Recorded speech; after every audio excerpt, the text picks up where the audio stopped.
100 दिन से ज्यादा हो चुके हैं। हमारी बहन आरती राव जी जो यहाँ से टिकट की मांग भी रही थी पिछले विधानसभा चुनाव में, और लगातार वो मांगती है, वो कहती है मैं रेवाड़ी की बेटी हूँ। मैं तो उनसे कहूंगा कम तो मुझे लगता है हमारी बहन को, हमारे सांसद जी को एक बार वहां जरूर जाना चाहिए था, क्योंकि वो सांसद के साथ साथ एक तरह से ये इलाका उनको राजा के तौर पे भी देखता है, क्योंकि उनका परिवार था।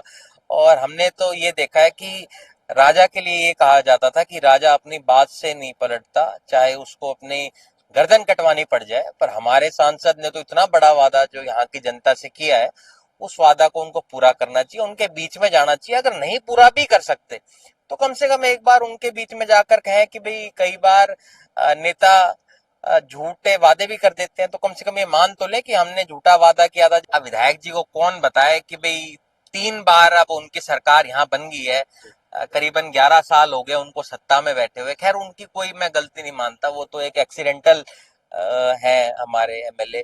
उनको अगर इतना अच्छा होता तो उनको कोसली से टिकट मिली होती। इनके पास तो कहने के लिए, बताने के लिए एक काम नहीं है।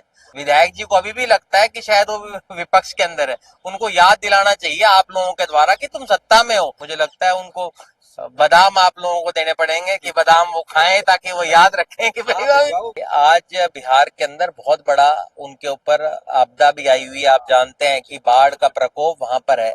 उसके साथ साथ उसी समय के अंदर जो एसआईआर ये लागू वहां पर कर रहे हैं, ये साफ तौर पे दर्शा रहा है। आपने मेरे को इसके जरिए याद दिला दिया कि वोट चोरी वहां भी हो रही है। वोट चोरी तो बीजेपी करती है, वो कार्यकर्ता चोरी भी करती है।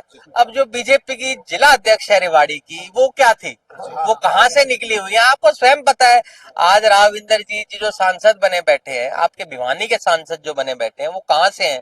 अभी अरविंद शर्मा जी जो है, उसके अलावा कितने ऐसे नेता अनेकों हैं जो रेवाड़ी ये आपकी कांग्रेस पार्टी जो है उनको तैयार करती है, फिर भाजपा अच्छा